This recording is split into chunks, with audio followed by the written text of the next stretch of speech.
Unions and private workers and come drivers కూడా పెద్ద ఎత్తున ఆర్టీఏ ఆఫీస్ దగ్గరికి రావడం జరిగింది. ఇక్కడ నిరసన కూడా చెప్పడం జరుగుతుంది. వినతి పత్రాన్ని ఇవ్వడానికి కూడా ఆర్టీఏ కమిషన్ని కలిసి వాళ్ళకు ఒక వినతి పత్రం ఇవ్వడానికి రావడం జరిగింది. ప్రధానంగా వాళ్ళు ఏం డిమాండ్ చేస్తున్నారంటే ఫ్రీ బస్ వచ్చిన తర్వాత ఆటో యూనియన్ మీద కానీ ఆటో మీద కానీ బతికే వాళ్ళకి తీవ్రమైన ఇబ్బంది ఎదుర్కొంటున్నట్లు అయితే ఈ ప్రస్తుత ప్రభుత్వం ఏదైతే ఉందో అధికారంలో రావడానికి ముందు మేనిఫెస్టోని రిలీజ్ చేయడం జరిగింది.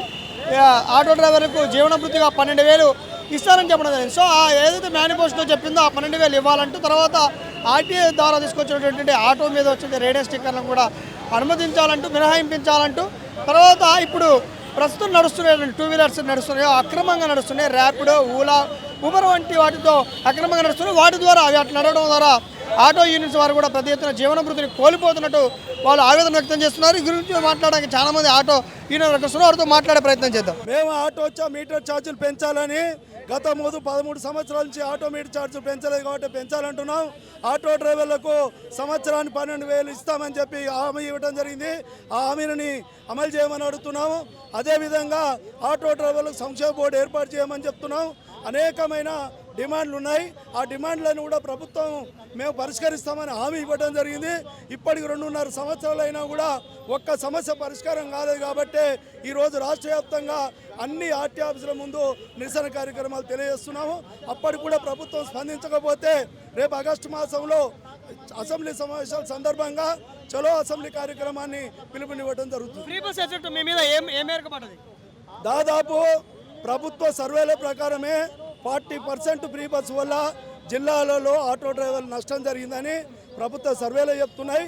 దానివల్ల నష్టపోయిన డ్రైవర్లను ఆదుకుంటామని చెప్పి ముఖ్యమంత్రి గారు రవాణా శాఖ మంత్రి గారు పలు దఫాలుగా చెప్పడం జరిగింది. కానీ 12,000 జీవనభృతి కల్పిస్తారని ఆటో డ్రైవర్కి 2.5 ఏళ్ళైనా పట్టించుకోలేదు. మీరు మధ్యలో ఎప్పుడైనా కలిసినా ప్రభుత్వానికి ఇప్పటికీ 30 సార్లు మేము రిప్రజెంటేషన్ ఇచ్చడం జరిగింది. 4 సార్లు చర్చలు జరిపినాము. రాష్ట్ర వ్యాప్తంగా ఆందోళన చేసినాము, ధర్నాలు చేసినాము, రాస్తారోకులు చేసినాము, చలో అసెంబ్లీ ప్రకటించాము. ముఖ్యమంత్రి తెలంగాణ ఆటో డ్రైవర్లు మా పేదవాళ్ళు, మా డ్రైవర్లే తెలంగాణ పౌరులే కాబట్టి వాళ్ళని వెంటనే ఆదుకుంటామని చెప్తున్నారు తప్ప జూబ్లీస్ ఎన్నికలప్పుడు చెప్పారు, గతంలో చెప్పారు, ఎప్పుడు కూడా చెప్తున్నారు. కానీ ఏ ఒక్కటి అమలు చేయలేదు. కాబట్టి మేము ఇప్పటికైనా సరే రానున్న రోజుల్లో ఇప్పుడు హైదరాబాద్తో పాటు మున్సిపల్ ఎన్నికలు ఉన్నాయి 3 గ్రేటర్ హైదరాబాద్లో. కాబట్టి మేము ఆటో డ్రైవర్లు ఓట్లు కీలకం ప్రభుత్వానికి.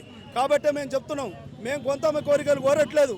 మా ఏదైతే మీరు ఎన్నికల మేనిఫెస్టోలో పెట్టారో, మా గ్యారంటీ కార్డు ఇచ్చారో అవే అమలు చేయమంటున్నాం తప్ప మరి వేరేది ఒక్కటి కూడా మేము అడగట్లేదు. కాబట్టి ఇప్పుడు ఇందిరమ్మ ఇల్లు ఇస్తున్నారు, 1,00,000 ఇల్లు ఇస్తున్నారు హైదరాబాద్లో. ఆటో డ్రైవర్లకు కూడా ఇందిరమ్మ ఇల్లు ఫ్రీగా ఇవ్వాలని చెప్పి ఈ సందర్భంగా రాష్ట్ర ప్రభుత్వానికి విజ్ఞప్తి చేస్తున్నాం. 30 సార్లు కలిసారు, అనేక సార్లు వినతులు ఇచ్చారు. మరి ఇప్పుడు ఆర్టీ ఆఫీస్ ముందుకు వచ్చి నిరసన చెప్పి వినతిస్తే ఏమైనా ఉపయోగం ఉంటుందంట? ఉపయోగం అనేది ఒక శాంతియుతంగా ప్రజాస్వామ్యయుతంగా ఆందోళన చేయాల్సి వస్తుంది. అది కూడా ప్రభుత్వాలు వినకపోతే మనం చూసినాం ఢిల్లీలో ఎలాంటి స్టూడెంట్స్ యూత్ ఎలా చేశారో మేము కూడా కడుపు మంటి ఇప్పటికి కూడా ఇబ్బందులు పడుతున్నారు. దాదాపు 40 నుంచి 50 మంది చనిపోవడం జరిగింది ఫ్రీ బస్సు వల్ల. వాళ్ళని ఆదుకున్న దాఖలాలు లేవు.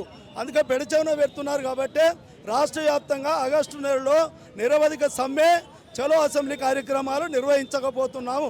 హైదరాబాద్లో ఉన్న ఆటో డ్రైవర్లే కాదు, తెలంగాణ రాష్ట్రంలో ఉన్న సంఘాలన్నీ ఆటో డ్రైవర్లు అందరూ కూడా ఐక్యంగా కూడి ప్రభుత్వానికి బుద్ధి చెప్పాలని ఆలోచన చేస్తున్నాం. ఇవాళ మాకు ఆటోకు ప్యాసింజర్ క్యాబు, అదేవిధంగా 2 వీలర్ కూడా వాళ్ళు గ్రీన్ ప్లేట్ తీసుకోమంటున్నాం, అది ఎల్లో ప్లేట్ తీసుకోమంటున్నాం. పర్సనల్ ప్లేట్ తీసుకోవడం వల్ల ఎవరికి వాళ్ళు దందా చేయడం వల్ల మాకు పర్మిషన్లు ఇస్తావు, ట్యాక్స్ కడతావు, వాళ్ళకెందుకు ఇవ్వట్లేదు అని అడుగుతున్నాం. వాళ్ళు నిషేధించమని చెప్తున్నాం. మా గిరాకీని దెబ్బతీస్తున్నారు. కాబట్టి వాటిని నిషేధించి ప్రభుత్వమే ఒక యాప్ తీసుకురావాలని చెప్పి మేము ప్రభుత్వానికి విజ్ఞప్తి చేస్తున్నాం.